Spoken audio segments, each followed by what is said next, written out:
Madame, Monsieur, bonjour, bienvenue dans 52 minutes avec. Notre invité d'aujourd'hui a consacré sa richissime, passionnante et profonde vie culturelle à l'image, à sa compréhension au corps et à ses différentes représentations dans les arts plastiques, au cinéma, dans la littérature, la philosophie. Il a dédié sa vie, sa réflexion à essayer de penser l'image, comprendre son caractère omniprésent, parfois insaisissable, fictif, une image qui le fascine, l'envoûte, une image bavarde qui bourdonne sans cesse à ses oreilles, à nos oreilles, et dont il s'efforce de déchiffrer les signes, les messages. Une image qui ne peut en aucun cas, d'après lui, être une menace pour la pensée, mais qui plutôt la véhicule. Aucune autonomie ne saurait exister. D'après lui, on verra au cours de la discussion entre l'image et le langage. Elle pourrait même être un super langage. Ses écrits sur l'art marocain et arabe s'inscrivent dans une démarche critique et anthropologique. Ses nombreuses publications, des essais pour la plupart graffitent autour de ce thème, l'invention de l'autre, essai sur l'image et le corps dans le monde arabe, paru en 2019, politique du corps en 2017, de l'image au visuel toujours en 2017, la séduction des sens en 2016, les métamorphoses de l'image en 2015, l'image et l'autre en 2013, position, composition, écrit sur l'art en 2012, le corps de l'autre en 2011, l'œil et le miroir, essai sur l'image et la modernité au Maroc en 2005, le corps sacré et l'image en islam en 1999, et la liste est longue, sans parler de ses nombreuses traductions, car en plus d'être critique d'art, philosophe et écrivain, notre invité Farid Zahi est l'un des meilleurs traducteurs dans le monde arabe, avec plus d'une vingtaine, beaucoup plus de traductions en arabe, de Jacques Derrida, Régis Debray, David Le Breton, Edmond Douté, Henri Corbin, et bien sûr des traductions de son parrain et menteur, le grand Abdelkbir Khatebi, et même des traductions des essais de Montaigne récemment. Titulaire de 2 doctorats à la Sorbonne et à l'université de Meknès, Farid Zahi a enseigné pendant de longues années l'histoire de l'art, la littérature et l'esthétique de l'image dans de nombreux instituts supérieurs et universités marocaines. Il a aussi été, entre autres, directeur de l'Institut universitaire de la recherche scientifique relevant de l'université Mohamed V de Rabat, membre du conseil de l'université Mohamed V Suissi et conseiller artistique auprès de Banque El Maghreb. Nous avons le grand plaisir aujourd'hui de vous recevoir, Farid Zahi, et de plonger dans votre univers esthétique, littéraire, philosophique, artistique.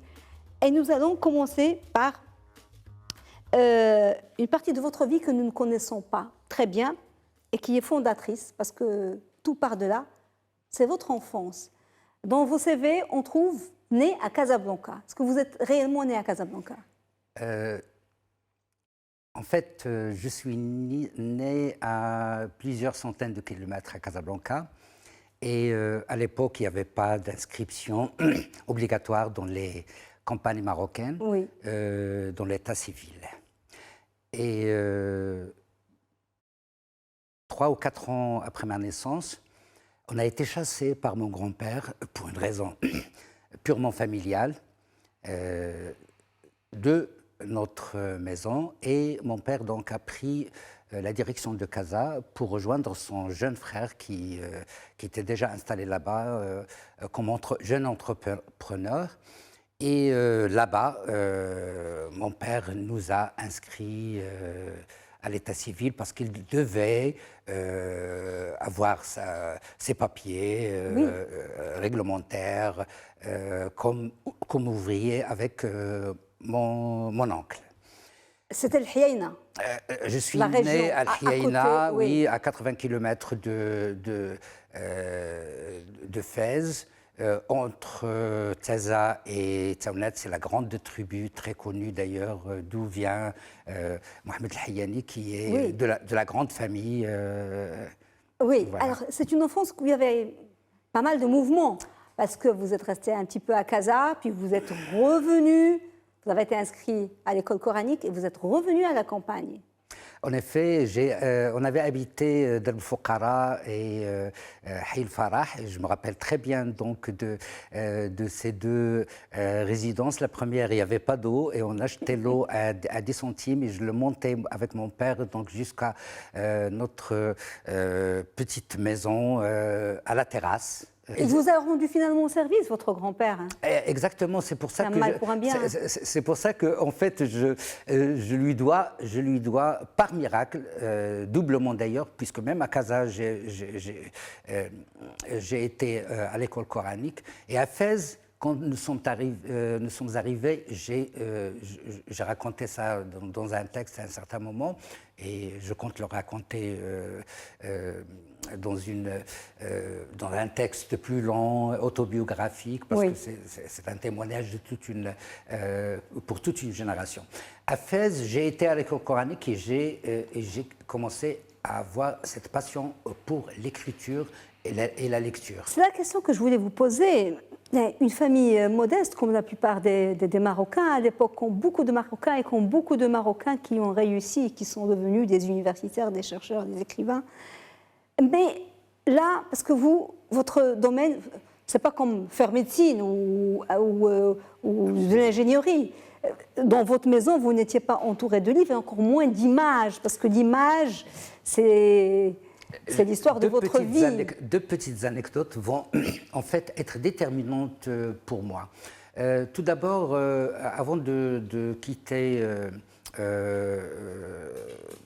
la campagne, et en plus sur le dos sur la terrasse, le dos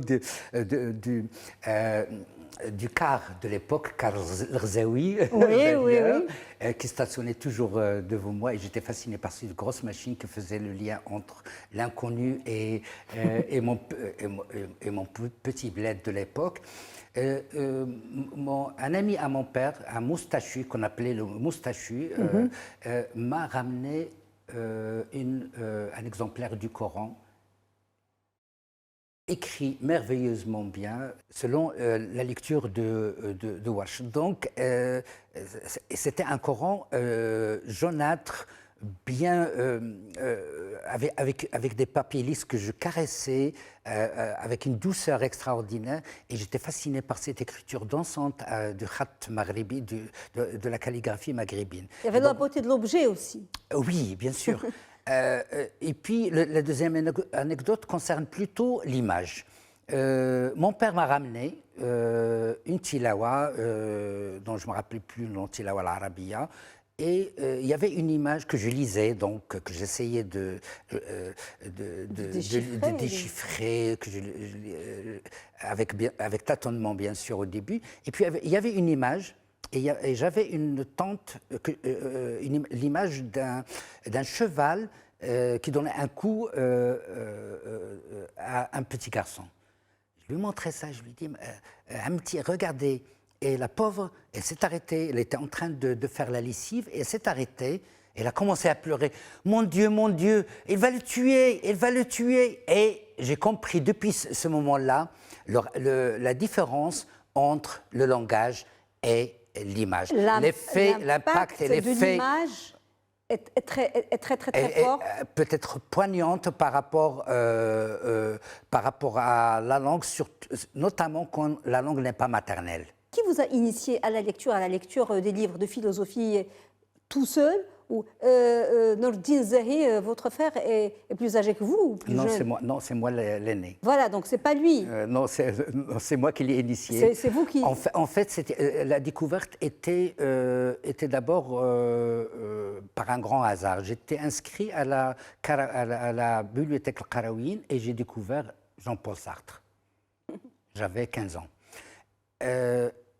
Après, j'ai commencé à être fasciné par la philosophie de Sartre. J'ai commencé à lire tout Sartre en français, d'ailleurs, et mon français était assez bon.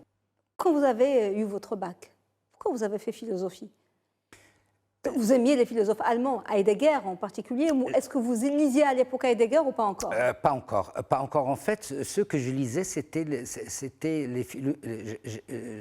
on aimait beaucoup tout le travail qui se faisait en Orient, et par le Jebri aussi à l'époque, il avait juste commencé à le faire, sur la philosophie musulmane. Et donc, il y avait Hussein Mroua, Taïb Tizini, qui est toujours vivant, qui ont fait un travail disons, une interprétation à l'époque matérialiste, et nous, Oui. on était des Oui. jeunes de la gauche, et ça nous fascinait. Et j'ai fait philosophie pour ça. Et puis après, j'ai découvert que le travail que faisaient d'autres profs à l'époque à la fac de Fès était plus intéressant parce qu'il allait au fond des textes d'Ibn Bajjah, d'Averroès, d'Ibn Rushd et d'autres, le Kindi, le Farabi. Et là, j'ai été initié à cette philosophie et j'ai découvert en fait Heidegger d'une façon plus précise avec Hassan Hanafi, qui est un grand philosophe et enseignant arabe, qui est égyptien, qui a enseigné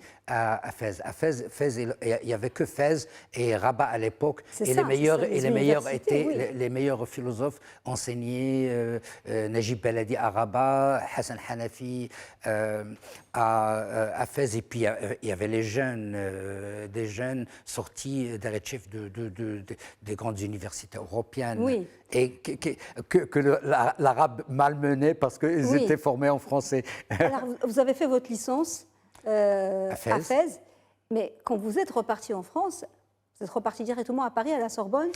Oui. Et vous avez changé de cap.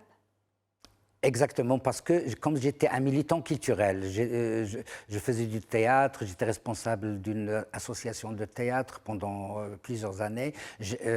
On a mis la main sur le seul ciné-club viable de l'époque et on l'a transformé, on l'a pris des mains des Français, des résidents français, et on l'a transformé on a un ciné-club pour tout le monde. D'ailleurs, la traduction, j'ai commencé à faire les traductions des fiches techniques qui ont circulé pendant des années oui. Dans les ciné-clubs jusqu'à présent. Oui. Et à l'époque, donc pour rendre hommage à quelqu'un que j'aime beaucoup, que je respecte beaucoup, à la sortie de prison, j'ai été voir Abdeltef Labi et je l'ai invité à la faculté. Il y a beaucoup de gens qui s'en rappellent encore. Il y avait plus de 2000 étudiants le soir, dans un hangar, on l'appelait le hangar, c'était le plus grand amphi de la fac des... On a une photo de vous d'ailleurs avec Abdeltef Labi qu'on va voir oui, tout mais à l'heure, après, mais c'était après, bien après. C'était bien après, mais on s'est toujours rencontrés. Quand j'allais en France, je le voyais surtout à la fête de l'UMA, oui. etc. Et donc on se voyait, on se rencontrait. Lui et Adonis, je les voyais souvent dans le métro. Vous êtes un grand collectionneur, vous avez... j'ai eu la chance de vous interviewer il y a plusieurs années chez vous et il y avait beaucoup d'objets, d'antiquités. Il y a une rubrique dans l'émission qui s'appelle l'objet et je pense que vous avez ramené pas un seul objet, mais je ne sais pas, 2 ou 3. Oui. On va découvrir l'objet.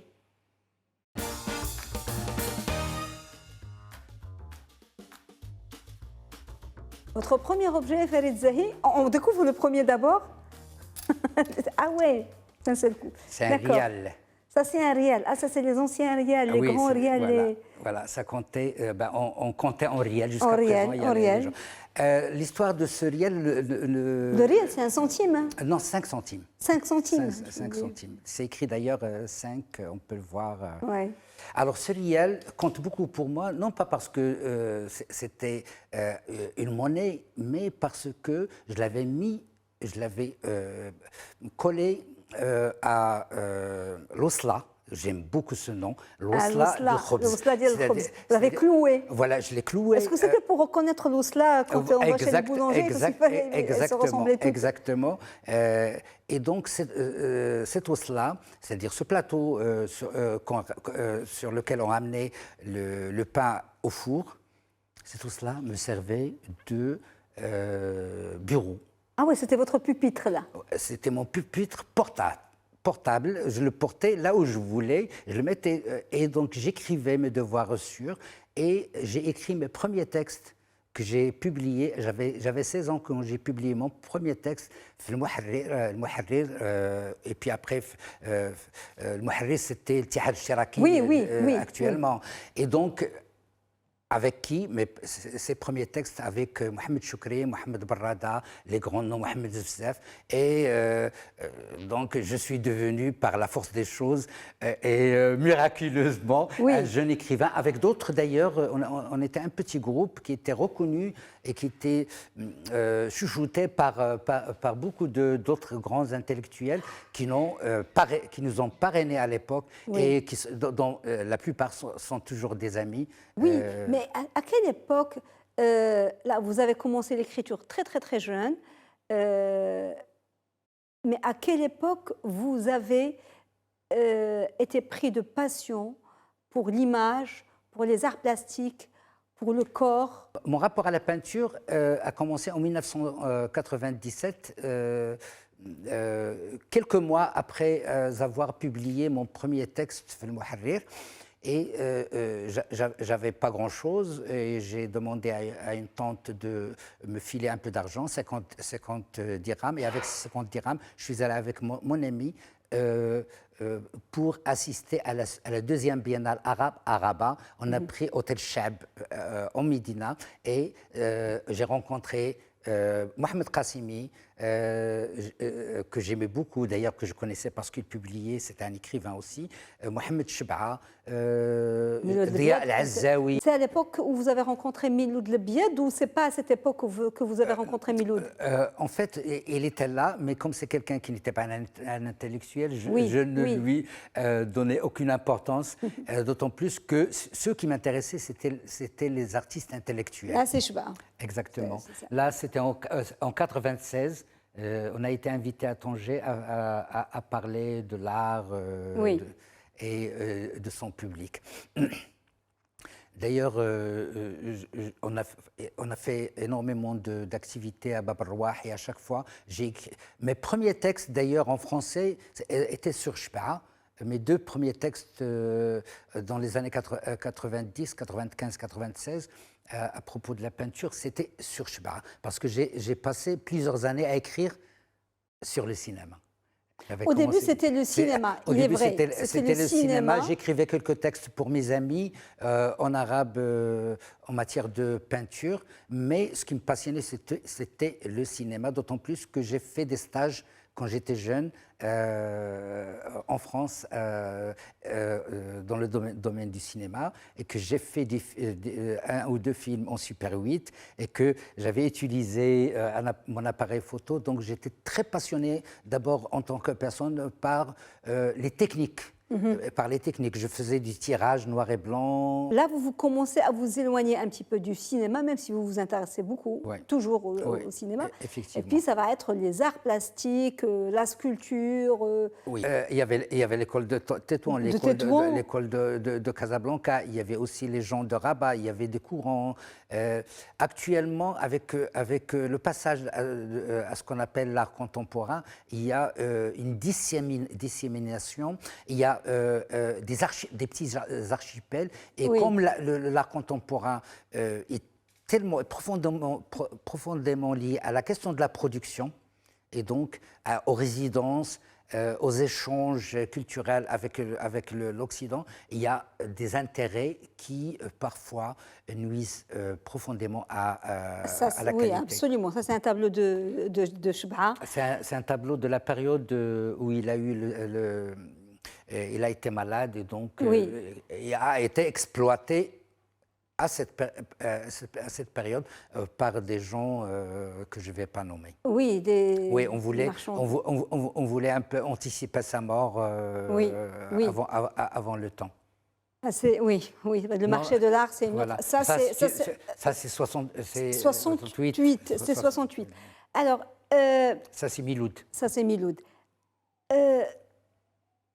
Vous avez rencontré quasiment tous les peintres de l'époque, que ce soit Belkahia. J'ai travaillé avec Belkahia, avec Miloud. Avec Qassimi.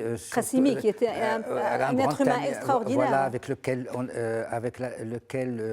on a fait une belle exposition de soutien aux droits humains, oui.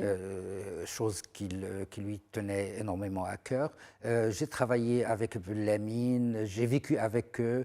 Je suis quelqu'un qui n'a pas eu de formation de critique d'art ni d'historien de l'art. J'ai été formé sur le tas, mais j'ai été très bien formé, à côté avec les peintres et bien sûr mes lectures et mes lectures philosophiques, d'esthétique, etc. Alors pourquoi vous avez fait un deuxième doctorat? Vous avez fait un doctorat à Meknès. À l'époque, j'avais refusé, c'était en 84, j'ai eu mon DEA en 84, que je pouvais changer en un nouveau doctorat, oui. Mais je voulais continuer, j'étais encore jeune. Je voulais avez travaillé voilà. C'était quoi le sujet de votre thèse? C'était sur Abdel Khatibi, corps, langue, alors là, c'est la question du corps. Oui. Corps, langue et savoir, les figures du double de Cheikh Khatibi. Alors Khatibi, c'est votre parrain, c'est votre mentor? J'ai découvert Khatibi en fait par hasard. Je suis allé chez Mohamed Ben Nis, chez lui, et je le rencontre pour la première fois là-bas. Oui. Et il a beaucoup aimé une petite revue à l'époque qu'on faisait en Rogno. Oui. Et il a adoré ma calligraphie, ma calligraphie maghrébine que je faisais moi-même. Parce qu'il a un livre sur l'art calligraphique de l'islam. Il s'est intéressé qu'à la calligraphie. Oui. Et donc, j'ai fait ma licence sur la pensée de Khatibi. Ma licence en philo, c'était la première licence en philo dans tout le Maroc sur Khatibi. Sur Khatibi. Et là, vous allez plonger dans le signe, l'image. Le corps. Le corps. Oui. Avec Khatibi, mais il y avait aussi Roland Barthes, L'Empire du signe, c'est un livre qui vous a marqué. Absolument. Et puis, il y a, en intro, vous avez un jour lu un petit texte qui, pour vous, il est magistral et qui résume beaucoup de choses. Ça, c'est l'Empire des signes qu'il a fait sur la culture nippone. Voilà. Il dit, le texte ne commente pas les images n'illustrent pas le texte. Chacune a été seulement pour moi le départ d'une sorte de vacillement visuel, analogue peut-être à cette perte de sens que les zen appellent satori. C'est un terme des bouddhistes ou des zen qui désigne l'éveil spirituel. Et voilà. Et au Japon, la signification, c'est compréhension. Texte et image dont leur entrelac veut assurer la circulation et l'échange de ces signifiants, le corps et le visage, l'image. Justement pour l'image, parce qu'il y en a qui croient que l'image est antinomique avec le langage. Que ce soit pour Khatibi, que ce soit pour moi, que ce soit pour Roland Barthes, pour tous les écrivains qui s'intéressent à l'image, c'est par l'interface du signe. Oui. Donc le signe qui devient image, et le signe qui est pris dans sa capacité à signifier et en même temps à donner à voir. Oui. Et je crois que Khatibi, quand il a commencé à travailler sur Charqawi, qu'est-ce qui l'a fasciné? C'est le signe en tant qu'image. Et d'ailleurs, tout son savoir et savoir-faire à propos de l'image, de la calligraphie au signe, s'est transformé dans cette liaison du signe à l'image. Moi, je suis parti, en fait, de l'image, contrairement à Khatibi, etc., parce que j'étais un cinéphile. D'abord, j'ai travaillé directement sur des toiles, et non pas des toiles de calligraphie, etc. Mais en tant que lecteur, j'ai toujours été fasciné, comme Barthes et comme Khatibi, par le pouvoir du signe à se transformer en image, et parfois en une image plus forte et plus, plus significative. Est-ce que vous êtes d'accord avec cette citation de Roland Barthes? Parce que Roland Barthes s'est perdu lui-même dans l'analyse des signes. C'est là, le signe est une fracture qui ne s'ouvre jamais que sur le signe, que sur le visage d'un autre signe. Écoutez... il s'est un petit peu lui-même emmêlé les pinceaux dans cette histoire de signe. Écoutez, Roland Barthes travaillait sur la question du paradoxe et de l'indicible. Et je crois que toute son œuvre, sa véritable œuvre, est dans ce vacillement, ce bruissement Oui. Ce bruissement, qui devient en fait une image auditive. Et, une image mentale aussi, voilà, on a tout le temps des images mentales. Il avançait toujours des définitions insolubles. Oui. Insolubles, mais qui fascinent. D'ailleurs, chez Khatibi, on retrouve la même chose. Et parfois, ce sont des choses intraduisibles. Intraduisibles, non pas simplement dans une autre langue, mais aussi dans notre façon de voir. Nous qui sommes rationnels, une définition doit définir. Oui. Pour Barthes et pour Khatibi, c'est définir l'indéfinissable. Oui. Alors, vous n'êtes pas de ceux qui pensent que l'image va dans un monde de foisonnement d'images et on a nos téléphones devant les yeux comme des livres sacrés. On est là, on est à l'approche de l'idolâtrie. Est-ce que vous croyez que l'image va détruire le langage ? Écoutez, c'est une question à laquelle Régis Debray a répondu. Que vous avez traduit, qui est un ami très proche, que vous avez invité à plusieurs reprises. Exactement, au Maroc. Écoutez, ce n'est l'ami de personne, mais je veux dire... vous avez eu beaucoup d'échanges. À chaque fois qu'on se rencontre, on se parle avec beaucoup d'amitié. Il a répondu de cette façon dans les années 90. L'image a un pouvoir immense, c'est un pouvoir qui grandit et qui prend énormément de formes techniques et technologiques, mais le langage, cela ne va pas détruire le livre, ça va lui donner une autre forme. Et c'est le livre PDF en ce moment, le livre visible avant d'être lisible. Et donc, le langage écrit est déjà en lui-même des images. Et donc, le passage du livre traditionnel au livre moderne ne détruit pas le livre. Il lui donne une autre forme de circulation et comment dire, et crée aussi d'autres formes d'apprentissage qui sont inédites. Oui, mais aujourd'hui, nous vivons quasiment dans l'image, tout le temps, H24. Tout en mélangeant ces images par du langage. Écoutez, vous mettez une image toute seule, sans parole, sur votre profil Facebook, ça n'aura pas le même effet, ni les mêmes likes, le même nombre de likes, etc., ni de commentaires. Vous mettez tout simplement « Oh là là, c'est quoi ça ?» Et alors, vous aurez, bien sûr... Peut-être même juste un point d'exclamation. Ou, voilà, mais un point d'exclamation, c'est, comme on dit en arabe, « alamatu waqf ». Ça veut dire que ça te permet de te tenir devant quelque chose. Oui, de toute façon, la force de l'image et son impact, ce n'est pas quelque chose qu'on découvre aujourd'hui ou il y a un siècle.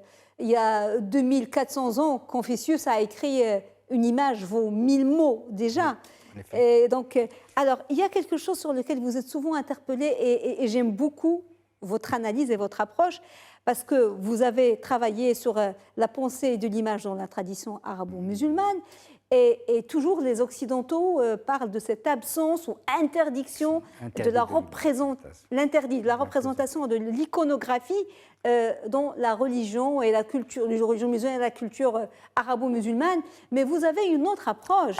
Absolument. C'est une approche très personnelle. Je ne voulais ni suivre le regard des orientalistes, ni suivre le regard salafiste. Oui. Et donc j'ai découvert, par mon travail personnel sur les textes et sur le contexte, que c'est grâce à la femme, à Sayyidatuna Aïcha, c'est grâce à elle que les images ont circulé et ont eu cette existence. Et donc l'image Aïcha est aussi comment dire, je crois que notre prophète était conscient d'une chose, c'est qu'il fallait contredire contredire l'image sacrée des pré-islamiques par d'autres images ou par un certain interdit de l'image. Mais il y a alors qu'est-ce qu'il faisait? Alors qu'est-ce qu'il faisait? Vous expliquez l'interdit, pourquoi?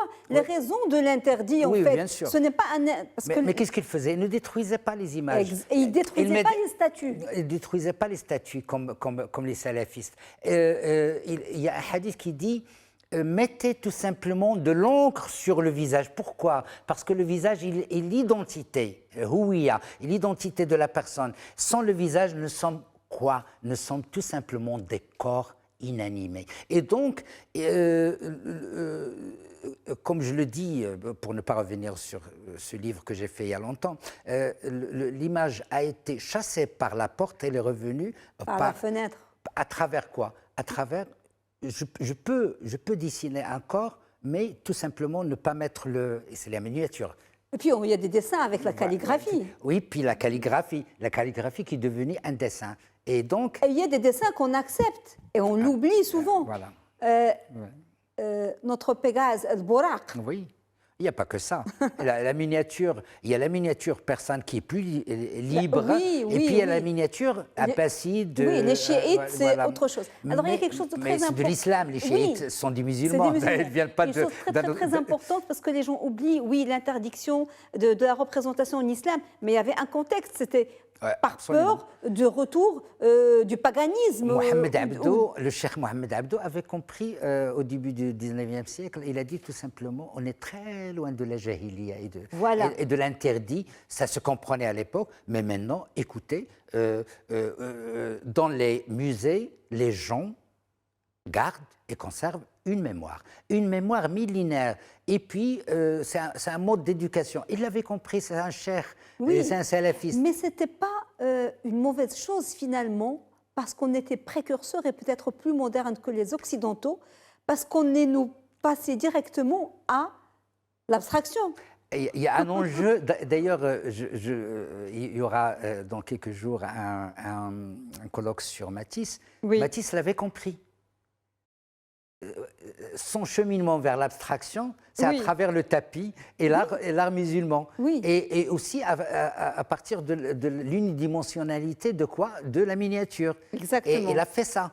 Alors nous, on est parti de l'abstraction pour découvrir la figuration, le figuratif. Et notre tradition, elle est l'une, avec la tradition bien sûr asiatique, est l'une des traditions les plus profondes et les plus riches en abstraction. Et l'Occident a découvert ça à la fin du 19e siècle et au début du 20e siècle. Là, on voit beaucoup de vos livres, de vos essais, de vos ouvrages qui tournent autour de l'image, autour du corps. Mais il y a aussi les traductions, mais vous n'êtes pas un traducteur comme les autres. Parce que quand vous traduisez avec vos tripes et vous choisissez, parce que les œuvres que vous traduisez, comme ici,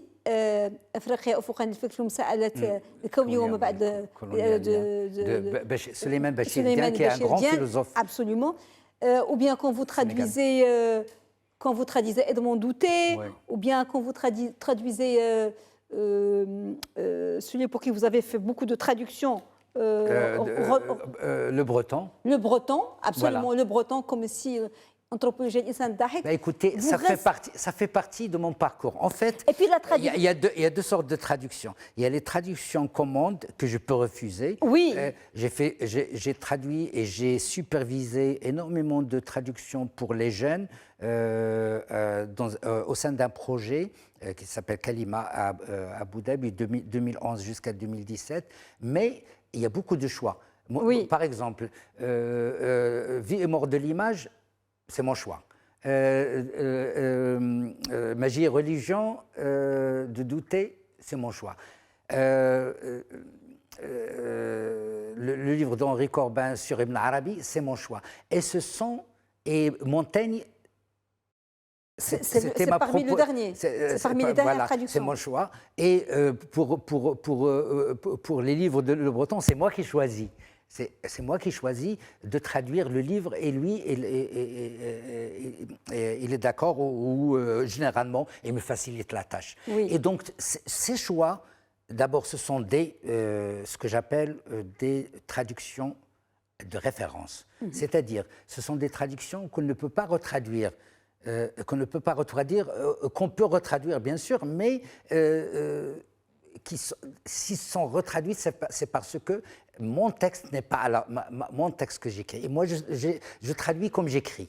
Et ça, c'est pas moi qui l'ai dit, c'est Jamal Ghayatani, qui est un de mes meilleurs lecteurs. On a l'impression que c'est la version originale, c'est pas une traduction. Exactement. Et puis, il y a tout un travail, d'abord, quand tu es, en tant que traducteur, tu es en même temps un écrivain dans les deux langues, ça te facilite énormément de choses. Tu es très sensible à tout ce qui devient handicap pour un novice.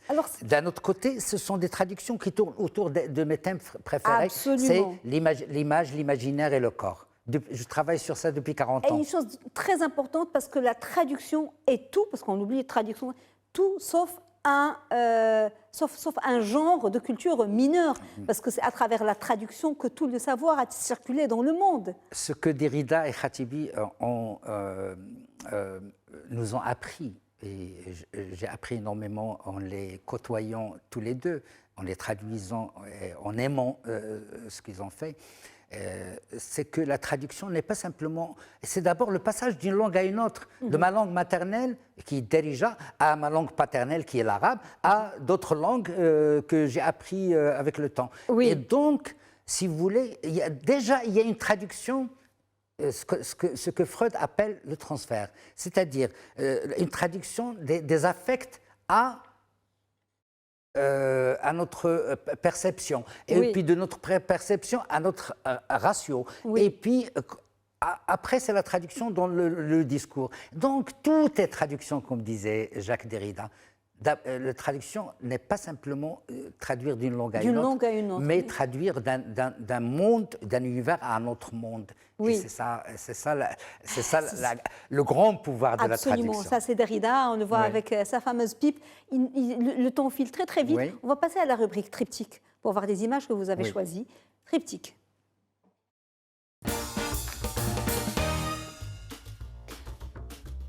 La première photo de votre triptyque, on va la découvrir. Elle a une histoire, cette photo. Elle a une petite histoire parce que la petite et la grande histoire. Voilà. Ça m'a été rappelé par les événements actuels à Gaza. Ce qui se passe actuellement, donc, ne peut pas, pour moi, me faire revenir à cette photo qui a été présentée par un journaliste palestinien pour un prix dont j'étais le président à Dubaï, Jaïza Sahaf al-Arabia, le prix de la presse arabe, où il y avait donc plusieurs rubriques, le reportage, etc., et la photo journalistique. Et on lui a donné le premier prix. Et c'est une photo d'ailleurs qui dans le sens va vers cet enfant, se tombe devant, à la place Tiananmen en Chine. Tiananmen, oui. Voilà, en Chine. Et donc, c'est une photo très symbolique. Et ces enfants ont grandi, mais ils ne sont plus les mêmes. Ils ne sont plus les mêmes. Mais le drame est toujours le même. Le drame est toujours le même. Et nous sommes tous corps et âme avec les Palestiniens. Et pour une résolution, mais vraiment une résolution qui soit équitable. Parce que ça, c'est beaucoup plus, on dit David contre Goliath. Voilà, là, ça va au-delà. Voilà. La deuxième photo. Ça me fait revenir à mon enfance.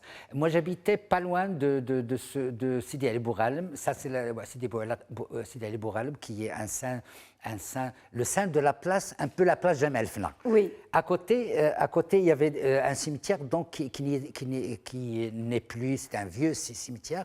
Et les halaqiya, donc les compteurs, étaient toujours là. Et je sortais avec mon cartable pour qu'à 4 heures ou à 5 heures, je sois là pour écouter les contes Seven Diazan, etc., Oui. etc. Et là, c'est une photo de la dernière parade de Sultan Toulba en 1967, et moi, je l'ai vécu. Donc, j'ai vécu la dernière parade de Sultan Toulba, la fin d'un temps où le talib, c'est-à-dire le demandeur du savoir, pouvait pour un jour, dans un carnaval, s'ériger en rôle de roi, qui est servi par le roi, par le sultan, le véritable sultan. Ça, c'est la première photo. Et vous avez un projet, vous voulez travailler sur ces photos coloniales? Oui, en effet, j'ai fait beaucoup de recherches. J'ai fait beaucoup de recherches et je n'ai pas encore eu le temps. Je traîne toujours ce projet et je crois que je vais le faire très bientôt sur le corps dans la photo coloniale. Donc la photo et la carte postale. Et la carte postale. Et ça, c'est une carte postale qui est peinte, qui est repeinte, on repeignait à l'époque. Absolument. La deuxième photo. Ah, ça c'est... C'est la troisième. Voilà, c'est une photo que j'aime beaucoup. Tout simplement, je l'évoque ici parce qu'elle fait partie de mes trois joyaux. Vous avez trois fils, voilà, mes trois étoiles, je les appelle mes trois étoiles. Et l'aînée donc a fait de l'architecture et s'est rapprochée de moi. Elle ne voulait pas faire de l'ingénierie, elle a fait de l'architecture. Elle fait actuellement du théâtre à Paris. Elle a fait une formation très professionnelle. Et Shahrazad a suivi un peu mon parcours. Votre chemin. Voilà, des études de finance internationale aux industries culturelles, à l'histoire de l'art actuellement. Donc, elle est jeune curatrice, elle écrit merveilleusement bien, d'ailleurs meilleure que moi sur l'art. Et je lui souhaite donc... Il vous arrive de travailler ensemble? Oui, un jour on nous a demandé d'écrire un texte en miroir. Elle a parlé de moi et je vais parler d'elle. Oui, on travaille beaucoup, on discute beaucoup, mais chacun travaille de son côté. Et je relis. De son côté. Voilà, je lis ce qu'elle écrit, elle relit parfois aussi. Il y a tellement de choses à dire parce que rien que sur l'image, le corps, on pourrait passer des heures et des heures, mais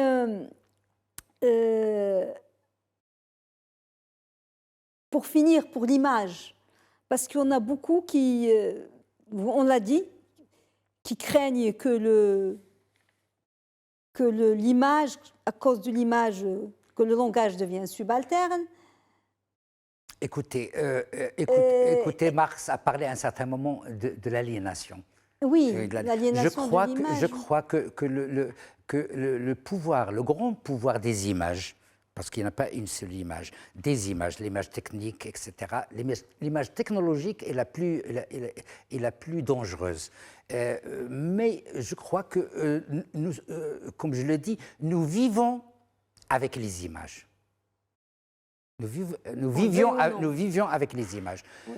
On est passé de cette période à une période où nous vivons des images. Oui. C'est-à-dire, ce sont les images qui nous nourrissent. Oui. Actuellement, on est en train de glisser vers une autre phase, c'est que nous vivons dans les images. C'est ça. Et le problème, mais en même temps, nous créons... ça va créer une sorte de schizophrénie, c'est-à-dire que l'image va prendre la place du réel. Et d'ailleurs, au lieu de dire avant, on disait, au souk, j'ai entendu, maintenant sur WhatsApp, sur TikTok, sur Intel, etc. Oui. Je crois que l'image est en train d'envelopper notre être au point qu'elle crée une aliénation aiguë, pour ne pas dire addiction. Addiction, c'est une maladie, oui. Mais je crois que l'aliénation, non, mais il y a une addiction, il y a des jeunes qui sont reprends ce concept tragique d'ailleurs chez Marx, pour dire que nous sommes désaliénés dans les deux sens. Absolument. De l'image. Il y a autre chose. Est-ce que l'image a tué l'imagination en nous? Parce que on se crée tout le temps des images dans le mental. Quand on lit, quand on écoutait, moi, plus jeune, quand j'écoutais une chanson, je dis n'importe quoi, avant qu'il y ait les clips, par exemple, On imaginait cette chanson, on imaginait l'histoire. Oui, vous savez ce qui se passe actuellement. L'image ne tue pas l'imagination, parce que l'image devient aussi outil d'imagination. Oui. Beaucoup d'artistes travaillent sur les images, beaucoup de gens utilisent l'image pour imaginer beaucoup de choses, mais ce que l'image est en train de faire, elle tue la personne. Et elle tue la personne et non pas son imagination. C'est-à-dire, elle rend par les prototypes et par les typologies de corps, de marche, de vie, etc., elle globalise, notre façon de vivre, notre corps, notre quotidien, ce qui fait qu'elle est en train de tuer notre quotidien et notre corps. Il y avait un certain moment, et là on passe au chef-d'œuvre parce qu'on a débordé, parce qu'à un moment, les photos étaient rares et c'était un privilège. Pour prendre une photo, il fallait aller chez un professionnel, un photographe. À un certain moment, on était content parce que les gens, quand ils commençaient à avoir des appareils photo et puis des smartphones, parce qu'on a dit c'est la démocratisation de l'image. Là, est-ce que cette démocratie de l'image, est-ce qu'on a glissé vers la dictature de l'image? Vers la médiocratie de l'image, de la vie dans l'image aussi. C'est-à-dire, c'est une dictature, non? C'est pas une dictature. Non, la dictature de l'image amène à quoi? À ce qu'on soit servile par rapport à l'image, et donc à ce que quelqu'un appelle médiocratie, c'est-à-dire à une médiocrité de notre vie et de notre quotidien qui est un quotidien dans l'image, par l'image, oui. Et l'image n'est plus un médium, mais une fin en soi, elle est notre fin dans les deux sens du terme. Exactement. D'ailleurs, moi je vais finir par ça et passer au chef-d'œuvre, parce que je voudrais parler pendant des heures. On se rappelle tous de Paris Match, de son fameux slogan. J'ai oublié celui qui avait inventé ce slogan. Et d'ailleurs très révélateur. C'était le poids des mots, le choc des images. C'est-à-dire, parce que les mots, on les prend ensemble leur poids, mais quand on est en train de prendre dans nos mains les mots et de les peser, il y a une gifle qui nous vient du côté de l'image. C'est le choc de l'image. Alors, on va passer à la dernière rubrique. Oui. Avant de passer à la rubrique, vous travaillez sur quoi actuellement, Monsieur Zahi? Je viens de terminer un livre sur Khatibi, en hommage, un livre en arabe, bien sûr, parce qu'on a énormément écrit sur ce monsieur qui tombait un peu dans l'oubli par rapport aux années où il était actif. On fait de moins en moins référence à Khatibi, comme on a oublié Khaireddine, on a oublié Mohamed Aziz Al-Hababi, notre grand philosophe. Et donc, il y a toute une politique de l'oubli, on dirait une politique innée. Nous avons la mémoire très courte. On est en prise avec les nouveautés, le décolonialisme, gender, etc. Mais Khatibi était un décolonialiste avant que beaucoup de gens qui travaillent sur ça naissent. Et c'est quelqu'un qui a travaillé sur le genre avant qu'ils le sachent, avant qu'ils apprennent ce mot-clé donc est presque magique. Et je crois que le suivisme, on colle trop à la culture occidentale au point d'oublier que dans notre histoire, et puis dans notre entourage, dans notre culture, il y a énormément de choses qui pourraient, comme a fait Khatibi, comme a fait Al-Hababi, comme d'autres ont fait, qui pourraient donner naissance à notre propre pensée. Absolument. De toute façon, on attend ce livre. D'ailleurs, vous êtes prolifique. Des fois, à un certain moment, vous publiez des fois 2 ouvrages par an parce que vous travaillez des fois un peu moins. C'est des traductions. Et on va passer à la rubrique chef-d'œuvre. On va découvrir votre chef-d'œuvre.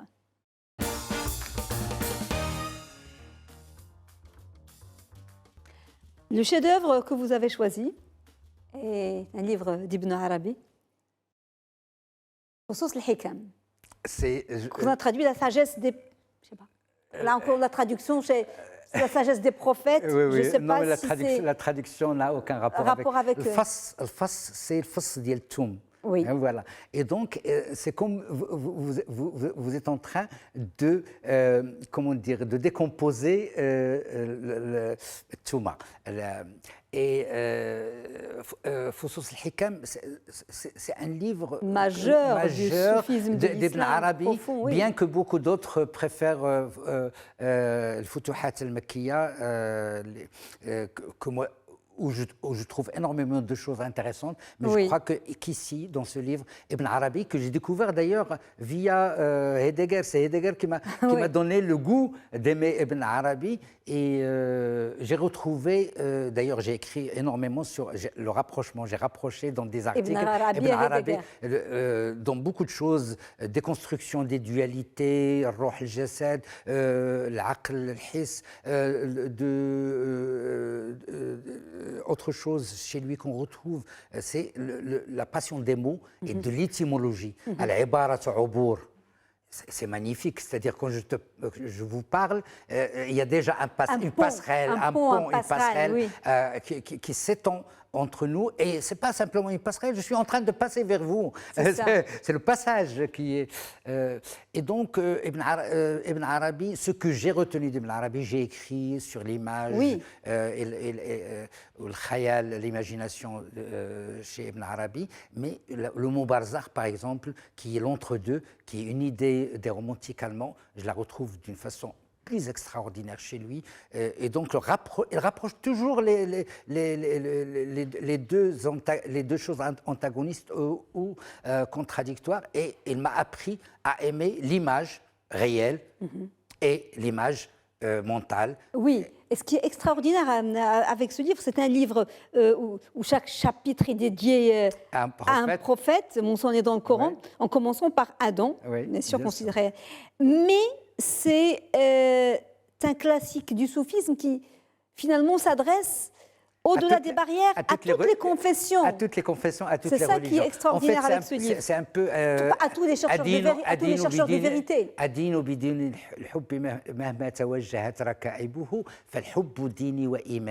Et puis il parle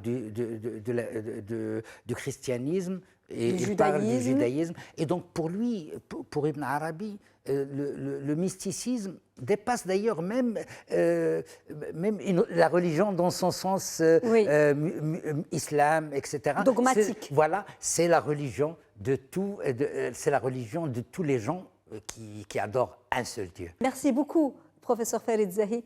C'était un moment très agréable. Je suis ravie, on a beaucoup appris et vous nous ouvrez des portes pour aller découvrir d'autres mondes, d'autres univers, d'autres écrivains.